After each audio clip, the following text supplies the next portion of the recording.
तो आदाब, नमस्कार, गुड इवनिंग, सत श्रीकाल। एक बार फिर आप तमाम लोगों का स्वागत है क्राइम तक की कहानी के इस एपिसोड में। उम्मीद है पूरी फैमिली अच्छी होगी, अपना और अपनों का ख्याल रख रही होगी। 4 साल 6 महीने और 15 दिन बाद आखिरकार देश की सबसे बड़ी जांच एजेंसी सीबीआई ने सुशांत सिंह राजपूत की मौत का सच बता दिया। वो सच जिसको लेकर 2 हिस्सों में लोग बटे हुए थे। वो सच पूरी आपके तरह से सामने रखूं उससे पहले एक तस्वीर दिखाना चाहता हूं। ये तस्वीर है मेरठ के उस घर की और उस कमरे की जिस कमरे में 3 और 4 मार्च की रात सौरभ का कत्ल हुआ था। साहिल और मुस्कान ने किया था। तस्वीर कुछ हद तक धुंधली भी है क्योंकि जाली है, उसके पीछे से शूट किया गया है। यही वो कमरा है। सौरभ, मुस्कान और उसकी 6 साल की बेटी जिस कमरे में रहा करती थी, किराए के जिस घर में रहा करती थी। इस तस्वीर को देखेंगे आपको एक बेड दिखाई देगा। बेड के ऊपर सामान बिखरे पड़े हैं। बेड पर मुस्कान के पर्स हैं, कागजात हैं, कपड़े हैं, एक ब्रीफकेस है, एक मिक्सी जार भी रखा हुआ है, अस्त व्यस्त। और इस तरफ टाइल्स की देखेंगे एक शख्स का जूता दिखाई दे रहा है। ये बाथरूम का हिस्सा है। ये वही बेड है जिस पर सौरभ बेहोशी की हालत में था। नींद में भी नहीं था कि सो रहा था। और उस सोते हुए हालत में उसके दिल पर खंजर के 3 वार किए गए थे क्योंकि पोस्टमार्टम रिपोर्ट के हिसाब से चाकू के 3 वार एक ही जगह सीधे दिल पे किए गए थे। यानी जब कत्ल हुआ तब सौरभ नींद में नहीं था, बेहोश था और उसे पता भी नहीं चला कि वो कब मर गए।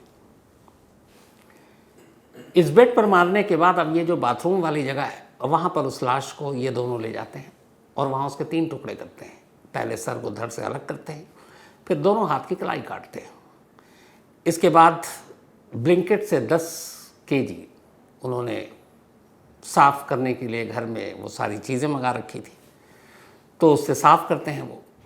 और फिर 2 बैग में बॉडी के दोनों अलग अलग हिस्से रखते हैं, एक में धड़ और दूसरे में सर और हथेली। ये सब कुछ इसी बाथरूम में किया गया था। और ये उस कमरे की तस्वीर है। और फिर ये कमरे में जो बेड पर आप सामान बिखरा हुआ देख रहे हैं, असल में ये कत्ल के बाद 4 मार्च के शाम की तस्वीर है। तब आप अपने पति सौरभ को बैग में पैक करने के बाद मुस्कान अब अपना बैग पैक कर रही थी क्योंकि उसे अब जाना था वादियों में घूमने के लिए, मेरठ, कसौल और मनाली। तो उसने जितने कपड़े और सामान थे अपने बैग में पैक किए, बाकी सामान यूं ही बिस्तर पर बिखरा हुआ छोड़ दिया और शाम 5 बजे कैब से दोनों घूमने निकल गए। पीछे ये घर छोड़ गए, ये कमरा छोड़ गए। तो ये है उस कमरे की तस्वीर जो सामने आई है। इस कमरे का मंजर समझ में नहीं आता। और यही वो बेड है जिसके नीचे उस संदूक में, उस बैग में मुस्कान ने अपने पति का धड़ रखा था। और जब रात हुई और साहिल सर और हथेली लेकर अपने घर चला गया, जो उसका घर वहाँ से 1 मिनट की दूरी पर है, तब मुस्कान इस बेड पे अकेली थी। अचानक उसे लगा कि बेड के नीचे उसके पति की आधी अधूरी लाश है। वो डर गई। साहिल को फ़ोन किया, कहती है कि मुझे डर लग रहा है। साहिल कहता है अच्छा तुम मेरे पास आ जाओ। तो अपने पति का धड़ छोड़कर अब वो उस घर में जाती है जहाँ उसके पति का सर रखा हुआ था, यानी साहिल का वो कमरा जो आपने देखा। और फिर पूरी रात वहाँ रहती है। फिर दोनों वो सर और हथेली लेकर वापस इस धड़ वाले कमरे में आते हैं। फिर ड्रम, सीमेंट, सारी चीज़ें आती हैं। फिर सीमेंट के घोल में इसी ड्रम में रखकर लाश को पैक करते हैं। और पैक करने के बाद ये सारा काम दोपहर 3 बजे तक होता है। उसके बाद अगले 2 घंटे में अब मुस्कान अपने कपड़े पैक करती है, फिर बैग उठाती है और दोनों इस तरीके से कैब से वादियों में घूमने निकल जाते हैं जैसे कुछ हुआ ही नहीं। फिलहाल दोनों जेल में हैं। और जो रिपोर्ट आई है उसके हिसाब से जब बेहोश कर दिया था सौरभ को, तो बेहोशी की हालत में जब मारा तब भी इनकी हिम्मत नहीं हो रही थी कि बेहोशी के आलम में भी उसके सीने में खंजर उतारें या दिल में उतारें। तब दोनों ने तय किया कि ये काम होश में नहीं हो सकता, इसलिए दोनों ने खुद भी बेहोश के आलम में मारने की प्लानिंग की। और उससे पहले इन्होंने ड्रग्स लिया। दोनों सूखा नशा करते थे, कई बार इंजेक्शन के थ्रू भी नशा इंजेक्ट करते थे, ज़्यादातर गांजा पीते थे। तो इन्होंने कत्ल से पहले भी नशा किया और फिर उस नशे की हालत में ही कत्ल किया। बाकी की कहानी आपके सामने है। तो ये कमरा आपको दिखाना इसलिए ज़रूरी था कि इससे पहले आपको साहिल का कमरा दिखाया था जो रहस्य से भरा हुआ था, दरो दीवार पर जिसके जादू टोना तंत्र मंत्र, वो कमरे आपको डिटेल में दिखा चुका हूँ। उस कमरे की ये झलकियाँ हैं। तो ये 2 कमरे जो इस पूरे क्राइम सीन के सबसे अहम गवाह हैं, क्योंकि एक कमरे में कत्ल हुआ, फिर एक कमरे में एक रात सौरभ का सर और हथेलियाँ रखी गई थी। तो ये 2 कमरे और उसके ज़रिए पूरी कहानी। अब आते हैं आज की कहानी के ऊपर, क्योंकि आप में से बहुत सारे लोगों के मेल सैटरडे और संडे को भी आ गए थे, और सैटरडे संडे को मैं था नहीं दिल्ली में। तो आज 4 साल 6 महीने और 15 दिन बीत गए इस सवाल का जवाब जानने में कि सुशांत सिंह राजपूत की मौत क्या थी, एक खुदकुशी या फिर एक कत्ल। अपने करियर में मैंने ऐसा केस नहीं देखा जिसमें बाकी को छोड़िए, आम लोगों को छोड़िए, मीडिया के लोग 2 खेमों में बट गए थे। और ये मैंने कई बार आपसे कहा, मीडिया के लोग, उनकी अपनी राय 2 हिस्सों में थी। एक कि ये मर्डर है, इसके अलावा कुछ नहीं। दूसरा कि ये सुसाइड है, इसके अलावा कुछ नहीं। राजनीति के क्या कहने, क्या कुछ पॉलिटिक्स नहीं हुई इस पर, क्या कुछ नहीं कहा गया। केस ऐसा कि जिस केस की जांच पुलिस ने की, जिस केस की जांच सीबीआई ने की, जिस केस में नारकोटिक कंट्रोल ब्यूरो यानी कि एनसीबी उतरा मैदान में, जिस केस में ईडी तक ने दस्तक दे दी, इन्फोर्समेंट डायरेक्टरेट ने, 4 बड़ी एजेंसियां, बड़े बड़े लाओ लश्करी एजेंसियों के मुंबई पहुंचे दिल्ली से, और लाखों का खर्चा, क्योंकि आप इन्वेस्टिगेशन के लिए जाते हैं, गाड़ी, रहना, खाना पीना, डीए भत्ता सब, और ये पब्लिक टैक्स पेयर जो होते हैं, टैक्स के पैसे। ये सारी चीज़ें 4 एजेंसियां, बॉलीवुड की जितनी नामी हस्तियां, हीरोइन ख़ास तौर पर, उनकी मुंबई में एनसीबी के दफ्तर में परेड, सीबीआई से पूछताछ, सब कुछ हुआ। क्या कुछ नहीं हुआ इस केस में। हर एक ने अपनी अपनी थ्योरी, हर एक ने अपनी अपनी कहानी बताई, और इस कहानी को लंबा खींचने के लिए अगर कोई गुनहगार और जिम्मेदार है तो वो खुद सीबीआई है। लेकिन अब 4 साल 6 महीने और 15 दिन के बाद वही सीबीआई मुंबई के बांद्रा और पटना के एक सेशन कोर्ट में एक रिपोर्ट देती है, क्लोजर रिपोर्ट, और कहती है कि सुशांत सिंह राजपूत की मौत एक सिंपल सुसाइड, यानी एक साधारण खुदकुशी का मामला। ये वर्ड यूज़ किया गया उस क्लोजर रिपोर्ट में, कि ये नहीं कि एक खुदकुशी का मामला है या कुछ, एक सिंपल, एक साधारण खुदकुशी का मामला है। अब यही सीबीआई बताए कि अगर ये इतना ही सिंपल और साधारण खुदकुशी का मामला था तो 4 साल 6 महीने और 15 दिन तक इस फाइल पर क्यों बैठी रही, क्यों इसको पहले आम नहीं किया, किस सबूत, किस गवाह का इंतज़ार कर रहे थे, जब आपको पता है क्लोजर रिपोर्ट में आमतौर पर 2 चीज़ें दी जाती हैं। पहली ये कि कोई सबूत नहीं मिला जिससे केस को आगे बढ़ा सके, और दूसरी ये कि इस केस में कोई दम नहीं है, इस केस को क्लोज कर दिया जाए। सीबीआई यहाँ दूसरे पॉइंट पर गई है। ये नहीं उसने कहा क्लोजर रिपोर्ट में कि हमारे पास सबूत है लेकिन इतने नहीं हैं कि किसी को हम पकड़ सकें, गिरफ्तार कर सकें, उस पर मुकदमा चला सकें। वो सीधे सीधे कहती है कि इस केस में कोई दम नहीं है, ये एक सिंपल सुसाइड केस है। ये सीबीआई का क्लोजर रिपोर्ट है।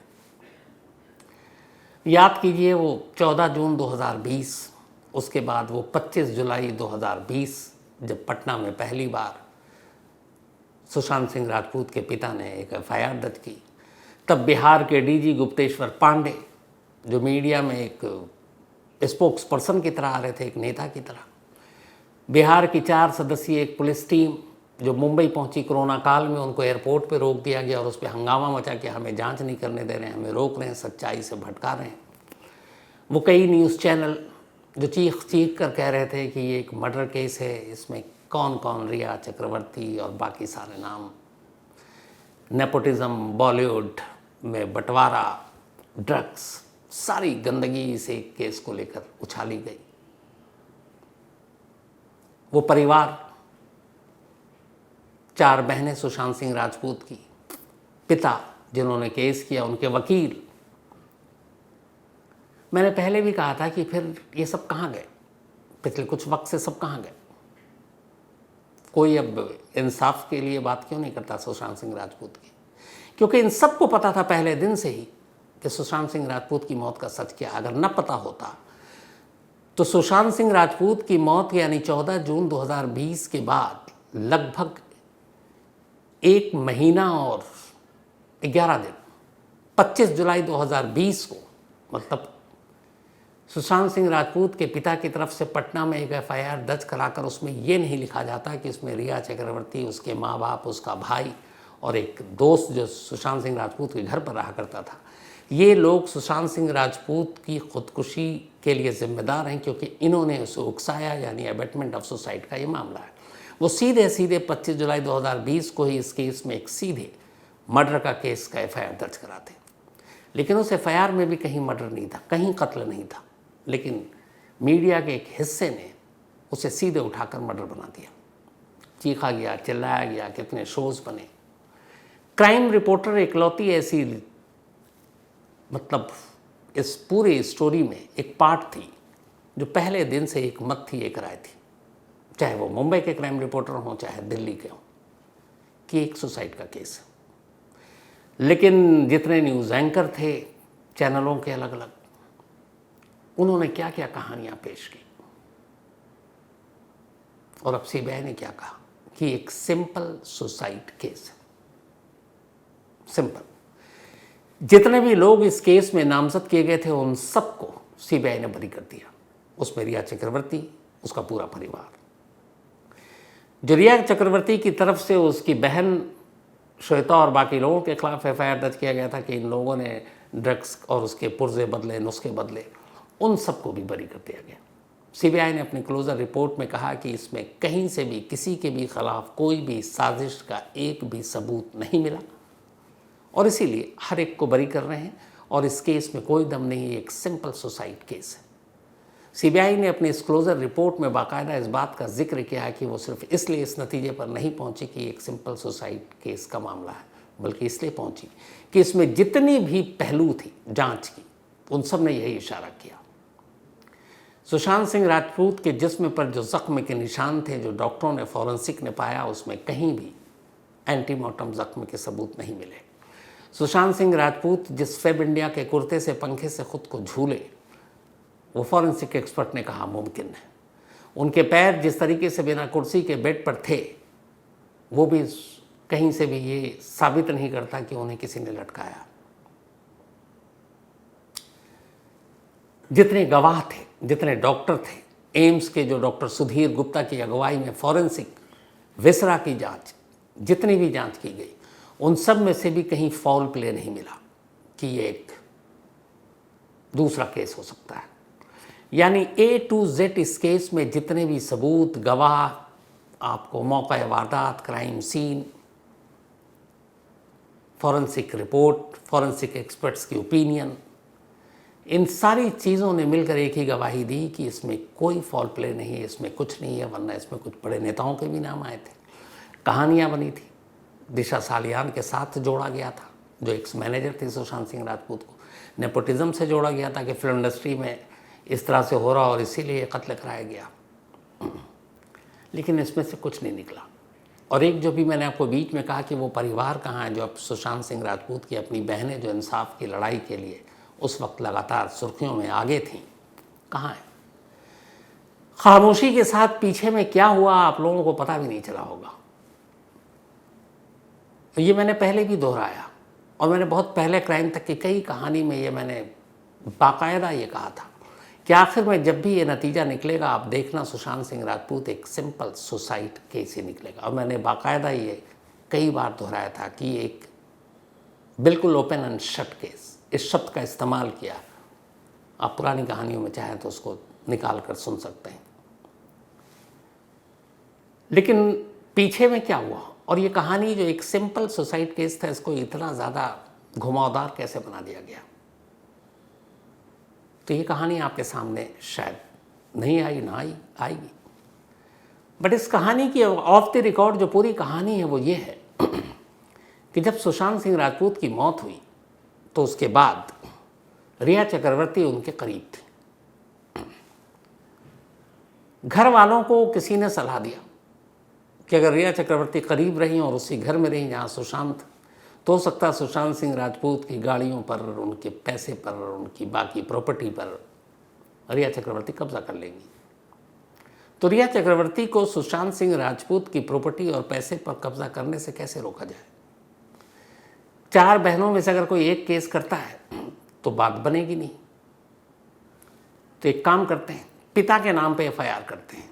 और फिर सुशांत सिंह राजपूत के पिता को मशवरा दिया गया, उन्होंने पटना के एक थाने में कंप्लेंट लिखाई 25 जुलाई को एफआईआर, और उसके बाद 27 जुलाई को एफआईआर ये आम होती है, मीडिया में आती है। मुझे याद है 27 जुलाई 2020 को पहली बार हम लोगों को भी एफआईआर ये हाथ लगी थी। इसमें उन्होंने सिर्फ और सिर्फ यही लिखा था कि सुशांत सिंह राजपूत की मौत के लिए जिम्मेदार, खुदकुशी के लिए उकसाने के लिए जिम्मेदार रिया चक्रवर्ती, उनके माँ बाप, भाई। मर्डर का इस्तेमाल नहीं था। इसके बाद ये चला, फिर सीबीआई की जांच को लेकर नीतीश कुमार ने ऑर्डर दे दिया, फिर इधर मुंबई पुलिस जांच कर रही थी, ये भी चला, सुप्रीम कोर्ट में मामला गया, सुप्रीम कोर्ट ने फिर फैसला सुनाया कि नहीं सीबीआई जांच करेगी। अब सीबीआई जांच करती रही। सीबीआई की टीम अगस्त में पहुंचती है मुंबई, पूरे लाव लश्कर के साथ, वो सुबह से शाम तक भागना, जांच करना, बुलाना। तब मैं वहीं था, 3 महीने तक इस केस में वहाँ था। मुझे पता था पहले दिन, लेकिन क्या है ये, लेकिन वही है कि हम सबको वो सुनना है जो हमारे कानों को अच्छा लगता है, और हमने जो पहले से ही तय कर रखा है। इसके बाद अब इतना हाई प्रोफाइल केस की दिन भर मीडिया में यही चल रहा है, न्यूज़ चैनल पर यही। बहती गंगा में एनसीबी ने हाथ धोया, नारकोटिक कंट्रोल ब्यूरो पहुंच गई वहाँ कि ड्रग्स है तो फिर मैं कैसे पीछे, वो ड्रग्स में पहुंच गए।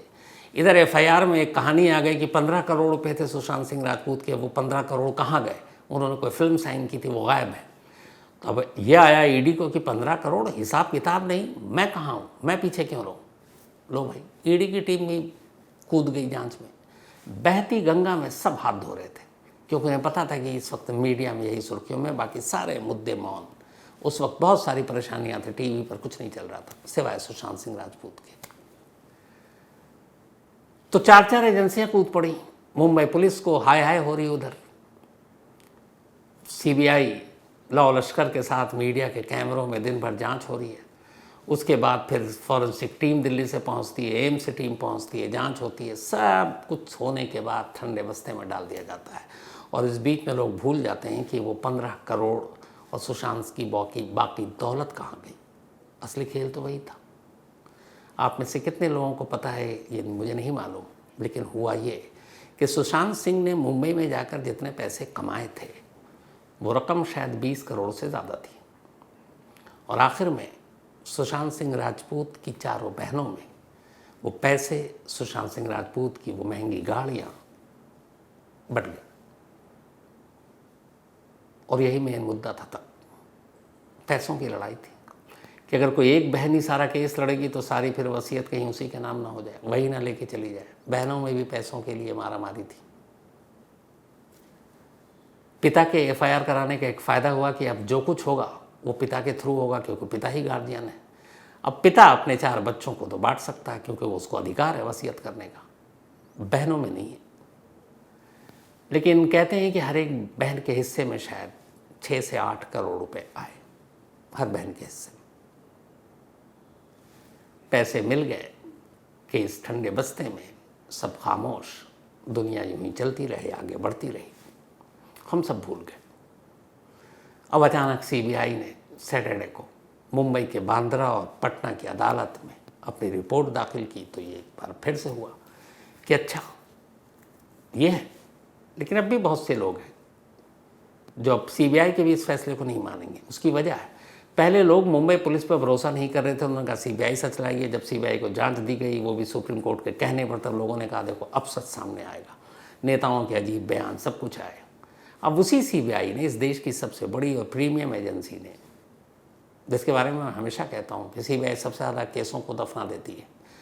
सीबीआई के पास केस देने का मतलब है कि बड़े बड़े हाई प्रोफाइल केस की मैं बात कर रहा हूँ, जैसे निठारी ले लीजिए, जैसे आप आरुषि ले लीजिए, रिजवानुर रहमान मर्डर केस ले लीजिए, इन सब का क्या हश्र हुआ।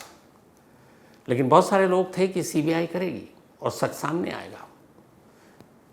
4 साल 6 महीने 15 दिन के बाद सीबीआई ने सच सामने रखा है कि सुशांत सिंह राजपूत की मौत एक सिंपल सुसाइड थी। और यही सच था। अब इस क्लोजर रिपोर्ट का क्या मतलब हुआ? केस खत्म। आरुषि केस में भी इसी सीबीआई ने गाजियाबाद की स्पेशल कोर्ट में एक क्लोजर रिपोर्ट दाखिल की थी और कहा था, बस इन दोनों क्लोजर रिपोर्ट में एक फ़र्क था। सीबीआई की कोर्ट में आरुषि केस में सीबीआई ने अपनी जांच के बाद ये कहा था कि उनके पास कहानियां तो हैं कि आरुषि का और हेमराज का कत्ल कैसे हुआ, लेकिन उससे रिलेटेड सर्कमस्टेंशियल एविडेंस, परिस्थिति जन्य सबूत नहीं है, साक्ष्य नहीं है। उन्हें लगता है कि जो आरुषि के माता पिता हैं, डॉक्टर तलवार और मिसेस तलवार, उन्होंने कत्ल किया, लेकिन उनके खिलाफ कोई सबूत नहीं है, इसलिए केस को क्लोज कर दिया जाए। लेकिन सीबीआई की कोर्ट ने कहा नहीं, ये जो आपने क्लोजर रिपोर्ट दाखिल की इसी को आप चार्जशीट बना दीजिए, इसमें बहुत सारी मटेरियल है जो अक्यूज को गिरफ्तार करके और सज़ा चलाने के लिए काफ़ी है। तो सीबीआई की कोर्ट ने सीबीआई की रिपोर्ट को, आरुषि मामले में क्लोजर रिपोर्ट को चार्जशीट में तब्दील कर दिया। उसके बाद मुकदमा चला।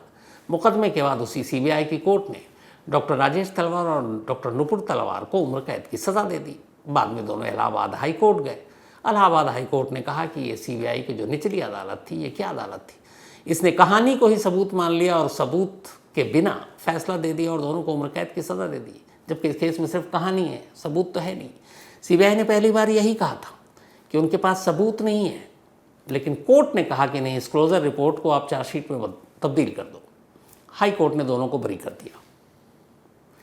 इस केस में सिर्फ फ़र्क इतना है कि सीबीआई ने कहीं ये नहीं कहा है कि उनके पास सबूत है या नहीं है या कम है। उन्होंने सीधे सीधे कह दिया कि इस केस में कुछ दम नहीं है, ये एक सिंपल सुसाइड केस है, इसलिए सारे आरोपों, जितने भी आरोपी हैं उन सबका कोई मतलब नहीं, सबको बरी कर दिया। लेकिन अब भी बांद्रा की कोर्ट और पटना की कोर्ट के पास एक मौका है। मौका ये है कि सीबीआई की इस क्लोजर रिपोर्ट को देखने के बाद आखिरी फैसला उन्हें करना है कि क्या इस केस को क्लोज कर देना चाहिए जैसा सीबीआई ने अपनी रिपोर्ट में कहा है, या उन्हें लगता है कि इस क्लोजर रिपोर्ट में ऐसी कुछ चीज़ें हैं जिनको देखते हुए वो सीबीआई को दोबारा कह सकती है कि आप अपनी जांच को कंटिन्यू रखें और जब जांच पूरी हो जाए तब दोबारा आइए, अभी जांच बंद नहीं करेंगे। या वो ये कह सकती है कि इस क्लोजर रिपोर्ट में कुछ ऐसे एविडेंस है जिससे लगता है कि फ़लाँ फ़लाँ के खिलाफ आप आरोप पत्र दाखिल कर सकते हैं और आप मुकदमा शुरू करवा सकते हैं। तो ये दो, और तीसरा कोर्ट कहेगी कि आप सही कह रहे हो, कोई प्रूफ तो है नहीं, साइंटिफिक एविडेंस, डॉक्टरों के evidence, postmortem report, viscera report, antemortem, postmortem, सारे ये कह रहे हैं कि नहीं, ये सिंपल केस है सुसाइड का। तो आपकी राय से हम भी सहमत हैं और इस केस को क्लोज कर रहे हैं। 8 अप्रैल की तारीख दी है बांद्रा की कोर्ट ने इस क्लोजर रिपोर्ट पर अपना फैसला सुनाने के लिए, या उस दिन जो भी बहस होगी। तो सीबीआई की क्लोजर रिपोर्ट का मतलब ये नहीं कि क्लोज हो गया। अब आखिरी जो मौका है वो कोर्ट के पास है। कोर्ट अब तय करेगी कि इस क्लोजर रिपोर्ट को मानकर सच वाकई इस केस को क्लोज कर लें, या इसको दोबारा कहें जांच करने के लिए, या ये कहें कि आप इसी क्लोजर रिपोर्ट के हिसाब से चार्जशीट तैयार करके जैसा आरुषि केस में हुआ आप मुकदमे की ट्रायल शुरू करवाइए। लेकिन इस केस में वैसा सीबीआई ने कुछ दिया ही नहीं, तो इसलिए दोबारा ट्रायल तो मुमकिन नहीं है। चांसेस ये है कि कोर्ट भी इसे क्लोज कर देगी, या अगर 1% चांस है कि शायद कोर्ट कहे कि कुछ पहलू इसमें नज़रअंदाज कर दिए गए, आप दोबारा से इसकी जांच कर लीजिए। 3 ऑप्शन है, लेकिन ज़्यादा चांसेस यही है कि कोर्ट इस क्लोजर रिपोर्ट को एक्सेप्ट करेगी, और उसकी वजह यह है कि इसमें बयान, गवाह, ये सब तो हम इंसान मुकर सकते हैं। जो साइंटिफिक एविडेंस है, जो फॉरेंसिक एविडेंस है, उसके साथ आप खेल नहीं कर सकते। तो जब खेल नहीं कर सकते तो फिर इस पूरे मामले में फॉरेंसिक एविडेंस सबसे भारी होगा, और इसीलिए दिल्ली की भारी भरकम एम्स टीम को बुलाया गया था जांच के लिए, और उस फॉरेंसिक टीम ने अपनी रिपोर्ट में यही कहा कि एक सुसाइड का केस है, सिंपल। तब मुझे लगता है कि शायद अप्रैल में कोर्ट भी इस पर अपना फैसला दे दे, क्लोजर रिपोर्ट शाम फाइनल हो जाए। लेकिन हाँ, इस केस ने सबक दिया। सबक ये, और सबक हम सभी के लिए है, कि कभी किसी केस को लेकर फ़ौरन अपनी राय मत बनाइए, पहला। दूसरा, मीडिया में खबरें देखकर भी कभी किसी केस पर अपनी राय मत बनाइएगा, कभी नहीं। वो आपने अभी कोलकाता केस में देखा होगा, सिंपल सुसाइड को गैंग रेप, वहाँ के सिंपल एक सिंपल तो नहीं कहेंगे, रेप केस को गैंग रेप। आप अभी दूसरा केस एक लेटेस्ट ले लीजिए, सैफ अली खान के घर में चोरी, तस्वीर, चेहरा, चोर बदल गया, हुलिया अलग। तो इसीलिए कहते हैं कि जो मीडिया में खबरें आती हैं, आप देखिए, अपना भी दिमाग लगाइए, जो एविडेंस, जो भी थ्रू रिपोर्ट आप तक पहुंच रही है, लेकिन कभी राय मत बना लीजिए कि यही सही है, क्योंकि ऐसी कई खबरें हाल में हुई हैं जो मीडिया में दिखाई गई और पूरी पलट गई। मैं खुद इस मीडिया का पार्ट हूँ, फिर भी आपसे यही कह रहा हूँ। तो ये थी आज की कहानी ख़त्म करूँ उससे पहले वही अपना सिलसिला। आज मेहरुन्निसा जी, इनका बर्थडे है, तो हैप्पी बर्थडे मेहरुन्निसा जी। और ये फरीद सबा एंड फैज़ल शेख ने भेजा है। इसके अलावा रितिका बारले, इनका भी बर्थडे है, हैप्पी बर्थडे रितिका। और ये विजय कुमार बारले जी ने भेजा है। साथ ही शेख असफ़र, इनका भी बर्थडे है, तो हैप्पी बर्थडे शेख असफ़र। और ये शेख इसरार के बेटे हैं। साथ ही श्वेता, इनका भी जन्मदिन है, हैप्पी बर्थडे श्वेता। और ये भानुमती जी एंड परेश शाह, उनकी बिटिया हैं, और भेजा है जियारत अंसारी ने। चंद्रशेखर शिंदे, इनका भी आज बर्थडे है, हैप्पी बर्थडे चंद्रशेखर साहब। और ये भेजा है वनीता शिंदे ने, वनीता शिंदे जी के हस्बैंड हैं चंद्रशेखर। राजमती देवी जी, इनका भी बर्थडे है, हैप्पी बर्थडे राजमती देवी जी। और ये सुधीर कुमार जी की मम्मी है। तो कहानी में आज इतना ही है। अब आपसे मुलाकात होगी कल रात 9 बजे किसी नई कहानी के साथ। तब तक अपना और अपनों का ख्याल रखिएगा। Thank you.